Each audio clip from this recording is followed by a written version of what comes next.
इलाहाबाद का उपचुनाव जल्द ही होने वाला है, जिसको लेकर सभी पार्टियों ने अपने उम्मीदवार मैदान में उतार दिए हैं। हर पार्टी अपना दमखम दिखा रही है। गौरतलब है कि इलाहाबाद में 1967 से लेकर 2019 तक हुए 15 विधानसभा चुनाव हुए हैं। इन चुनावों में अनेक रोचक तथ्य जुड़े हुए हैं। इलाहाबाद की सीट पर 3 बार भारतीय जनता पार्टी, 2 बार कांग्रेस, 2 बार भारतीय जनसंघ, 4 बार बहुजन समाज पार्टी के प्रत्याशियों की जमानत जब्त हुई। कांग्रेस 1977 और 2014 के चुनाव में इलाहाबाद सीट से जमानत नहीं बचा सकी। 1967 के विधानसभा चुनाव में कांग्रेस के प्रताप चौटाला विधायक चुने गए। 1968 में हुए दूसरे चुनाव में पृथ्वीराज की जमानत जब्त हुई। 1968 के चुनाव में पृथ्वीराज को 13.62% वोट ही मिले। कांग्रेस 1977 और 2014 के चुनाव में इलाहाबाद सीट से जमानत नहीं बचा सकी।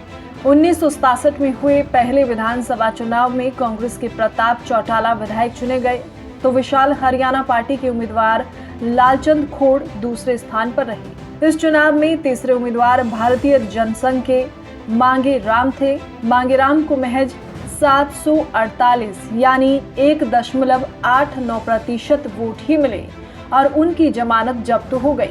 इसी प्रकार से 1968 में हुए दूसरे चुनाव में भी भारतीय जनसंघ के प्रत्याशी पृथ्वीराज की जमानत जब्त हुई।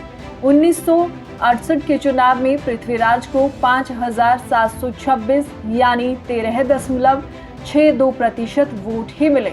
इसके बाद के चुनावों में जनसंघ ने इलाहाबाद से अपने उम्मीदवार नहीं उतारे।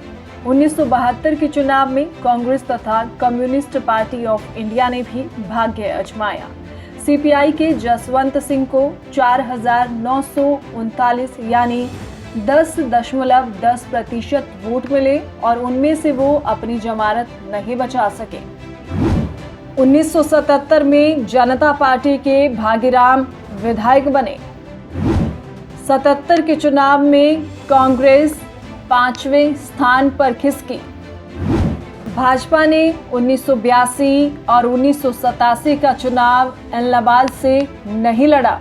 1977 में जनता पार्टी के भागीराम विधायक बने। 77 के चुनाव में सीपीआई के उम्मीदवार प्रकाश सिंह 3064 यानी 7.16% वोट ही ले सके और वो अपनी जमानत नहीं बचा पाए। 77 के चुनाव में तो कांग्रेस भी 5वें स्थान पर खिसक गई। 77 के चुनाव में कांग्रेस के उम्मीदवार सखीराम 2670 वोट यानी 6.30% ही ले पाए। 1982 के चुनाव में भागीराम दूसरी बार विधायक चुने गए और इस चुनाव में सीपीआई के उम्मीदवार उद्यमी राम भी अपनी जमानत नहीं बचा सके। उद्यमी राम को 1946 यानी 3.15% वोट ही हासिल हुए। 1991 में भाजपा के अलावा हरियाणा विकास पार्टी और सीपीआई के उम्मीदवारों की जमानत जब्त हो गई। हालांकि भाजपा ने 1982 और 1987 का चुनाव इलाहाबाद से नहीं लड़ा। 1991 के चुनाव में भाजपा के आत्माराम को केवल 2043, हबीबा के गंगा विशन को 1768, सीपीआई के शेर सिंह को 2129 वोट ही मिले और इन सभी की जमानत जब्त हो गई। 1996 के चुनाव में भी भागीराम विधायक बने और इस चुनाव में कांग्रेस दूसरे स्थान पर रही, जबकि भाजपा ने चुनाव नहीं लड़ा। 2005 के विधानसभा चुनाव में भाजपा के रतनलाल को 2593 वोट मिले। साल 2014 के चुनाव में इनेलो के अभय सिंह चौटाला विजयी हुए। साल 2000 के विधानसभा चुनाव में हबीबा के करनैल सिंह को 2441, जबकि बसपा के अमरीक सिंह को 823 ही वोट मिले।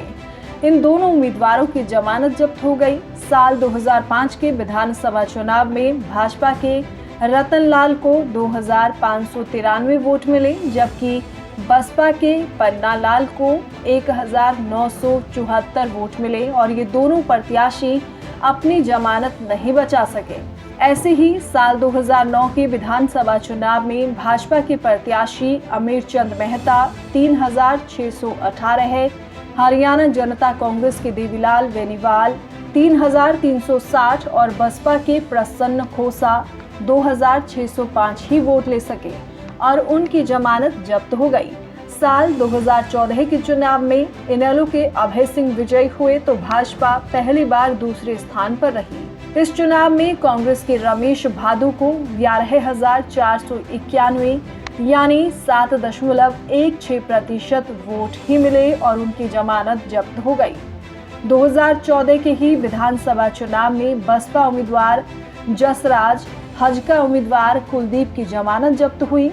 अब आगामी 30 अक्टूबर को चुनाव होना है और 2 नवंबर को नतीजे भी घोषित हो जाएंगे।